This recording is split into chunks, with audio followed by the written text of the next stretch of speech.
नमस्कार, मैं हूं देवेंद्र। आप देख रहे हैं दैनिक सवेरा टीवी।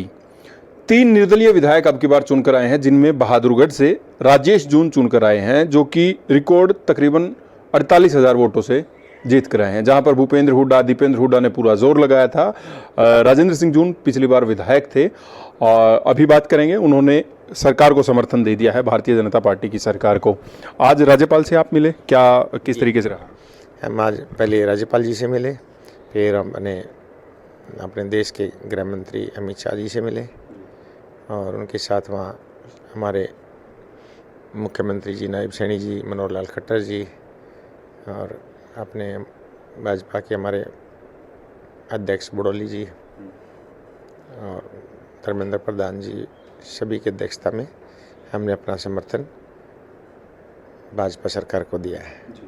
कांग्रेसी विचारधारा आपकी रही, पहले कांग्रेस से ही आप टिकट मांग रहे थे। हुड्डा साहब की तरफ से आपको वादा भी कर दिया गया था, हालांकि वो तोड़ दिया, तो फायदा रहा वो टिकट नहीं मिली? देखो, सही मायने में देखो तो अब जनता ने भी दिखा दिया और मुझे भी महसूस हो रहा था कि कांग्रेस से बेहतर नीतियां हैं भाजपा की और ये आम जनता ने दिखाया है। ये नेता मोटे मोटे लोग कह सकते हो आप कांग्रेस की तरफ थे, लेकिन आम आदमी भाजपा की तरफ ही था और ऐसा ही मेरे साथ चुनाव में हुआ। बहादुरगढ़ में भी आम जनता ने मेरे को बहुत बड़ा बहुमत दिया और इन नीतियों को, भाजपा की नीतियों को पसंद करते हुए आने वाले समय में मैं अपने उन लोगों का विकास करवा सकूं जिन्होंने मेरे ऊपर आस्था जताई। राष्ट्रीय पार्टियों को छोड़ करके दोनों राष्ट्रीय पार्टियों को, बीजेपी कांग्रेस की दोनों की वोट जोड़े तो 60,000 है। मेरी अकेले की निर्दलीय प्रत्याशी में था, मुझे 73,000 वोट देकर मुझे निर्दलीय विधायक वहाँ से बनाया। तो उन सब आदमियों को आस्था देखते हुए भी उन्होंने मेरे ऊपर इतना ज़बरदस्त मेरे को सहयोग किया है, तो मैं उनका कल काम कराऊँ तो कैसे कराऊँ। तो भाजपा पार्टी की नीतियों को पसंद करते हुए अपने लोगों का विकास करवाने के लिए मैंने अपना समर्थन आज भाजपा सरकार को दिया है। अब आपके ऊपर जिम्मेदारी बड़ी हो गई, क्योंकि आप बिना टिकट के, आप तो जनता की टिकट पर चुनाव जीत कर आए हैं और लोकदल का पहले वहाँ रहा, कांग्रेस का रहा, बड़े बड़े नेता पहले लंबे टाइम तक रहे हैं। अब आप पहली बार बनकर आए हैं, ये जो जिम्मेदारी है आप भी समझ रहे हैं, तो क्या लोगों ने आपको कहा है और आपके दिमाग में क्या विजन है बहादुरगढ़ को लेकर?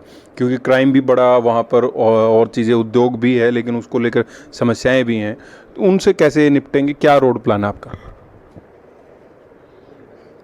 बहादुरगढ़ में दोनों ही बातें हैं।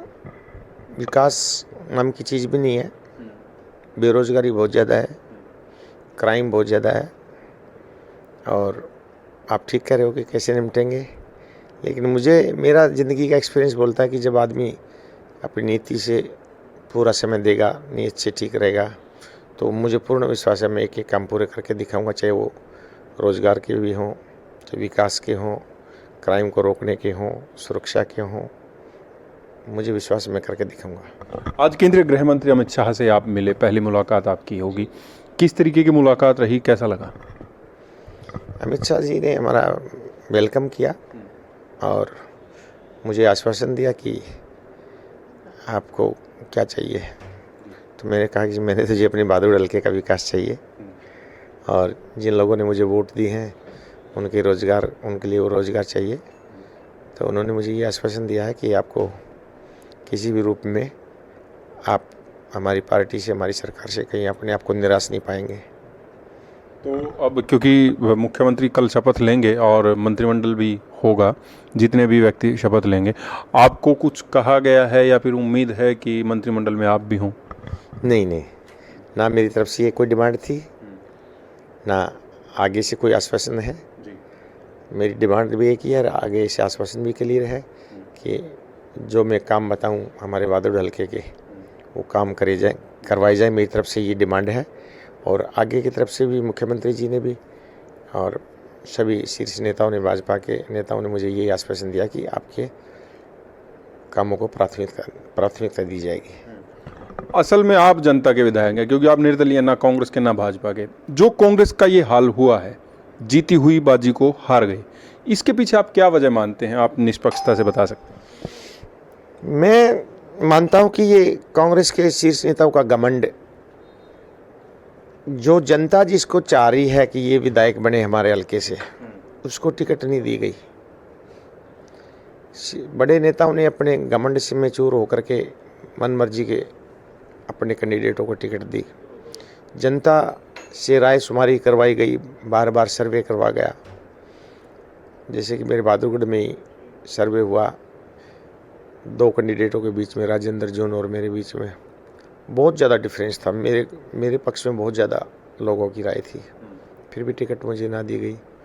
तो लोगों ने इस बात का अपना एहसास जताया है कि भाई हम ऐसे आपके कहने से नहीं चलेंगे, जो लोगों की इच्छा है, हमारी इच्छा है, उसको ही यहाँ का विधायक बनाएंगे।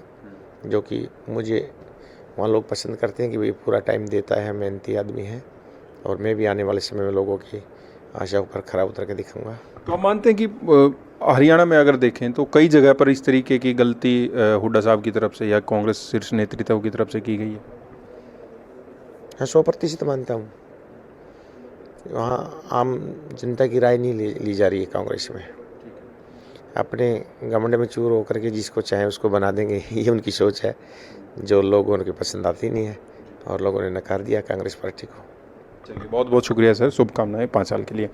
तो राजेश जून बहादुरगढ़ से निर्दलीय विधायक चुनकर आए हैं और भारतीय जनता पार्टी की सरकार को उन्होंने अपना समर्थन दे दिया है, राज्यपाल को अपना समर्थन पत्र सौंप दिया, और आज केंद्रीय गृह मंत्री अमित शाह से भी उनकी मुलाकात हुई, जिन्होंने उनको आश्वासन दिया है कि बहादुरगढ़ हल्के के विकास में कोई कसर नहीं रहेगी। मैं हूं देवेंद्र, कैमरा के पीछे मेरे सहयोगी जसविंदर शर्मा। नमस्कार। देश दुनिया की हर खबर सबसे पहले देखने के लिए फॉलो करें Dainik Savera TV, YouTube, Facebook, Instagram, X और व्हाट्सएप चैनल पर।